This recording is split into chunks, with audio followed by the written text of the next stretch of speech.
Okay, so we're taking a look right now at the inside bar breakout model.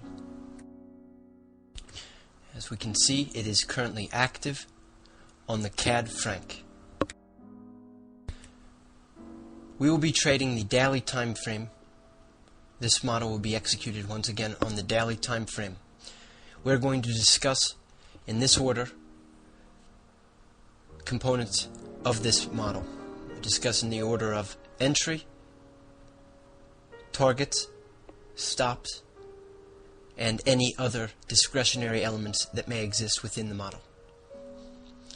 Okay, so in order to have an inside bar, we need to have two bars at least to take a look at. We have day one being the trigger bar, and day two being the session that we deem the inside bar, and that ultimately provides us with the prices that we will trade upon breakout of.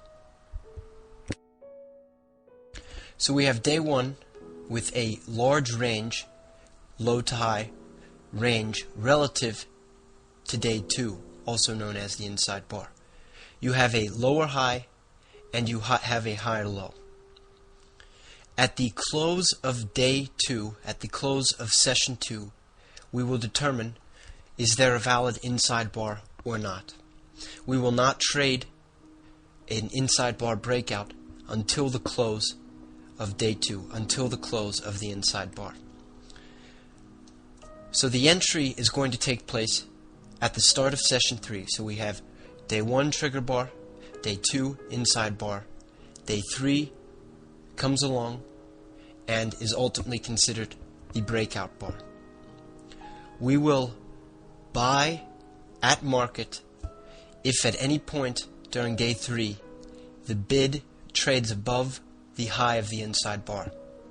We will sell at market if at any point on day 3 the offer trades below the low of the inside bar.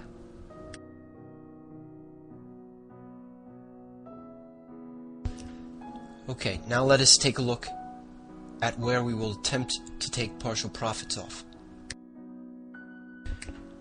After a position has been entered, no matter what type of bar it is, no matter whether or not it's a day 3 bar or whether it's a day 4 or anything past that bar.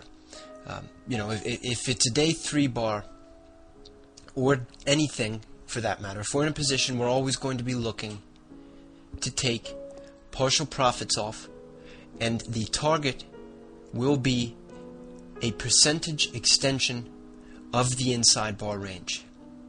So let us, for example, say that we were going to take 50% of our position off the table. That percentage will be variable. And we are going to take that percentage that's variable off the table, in this example, 50%.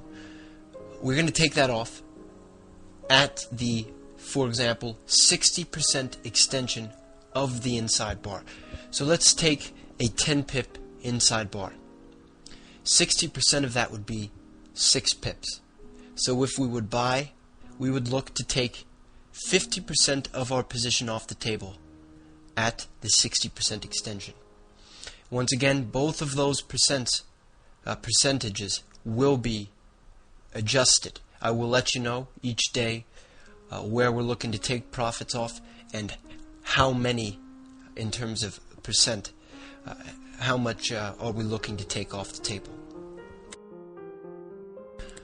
Okay, so now for the stop aspect of the model.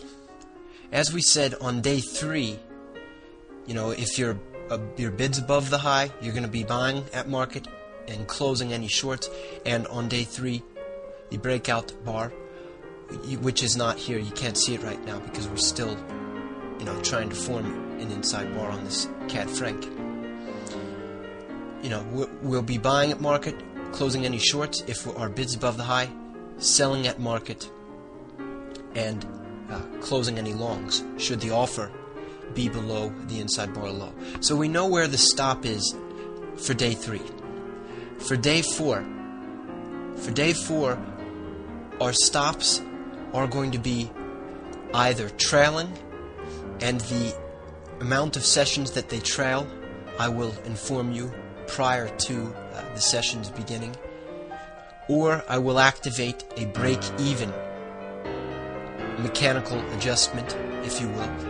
Use break-even. If this says yes, ultimately what that will do is it will take our stop that is currently set at the highs, if we're short, the highs of the previous two sessions, or if we're long, the lows of the previous two sessions.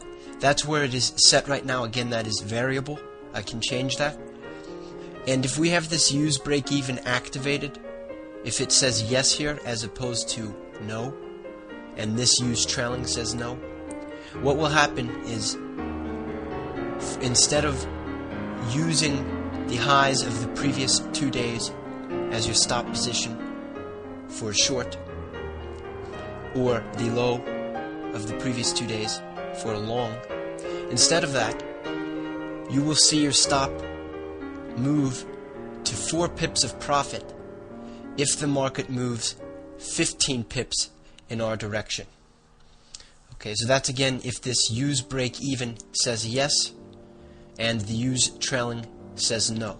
For now, the use trailing is ultimately just going to move. For example, you're just going to see the stops follow the market. If it's your short, it's going to adjust every session to be at the highs of the previous 2 sessions.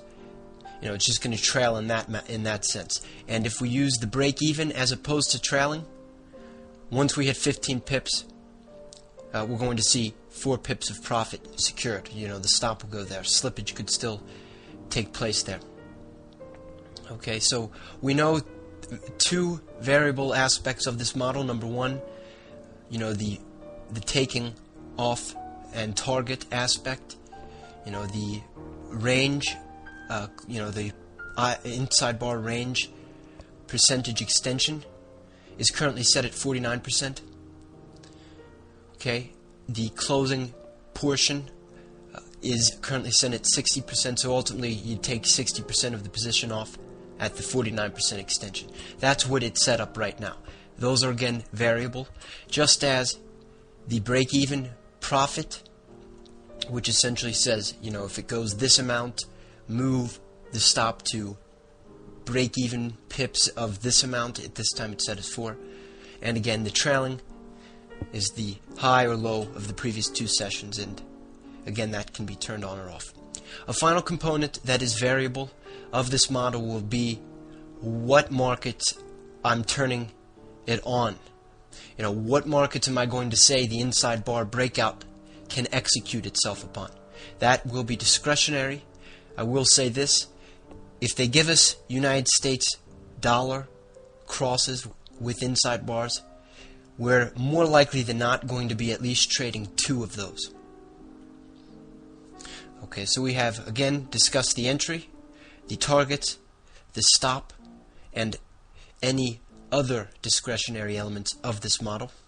If you do have further questions, please let me know at enjoythisido@gmail.com.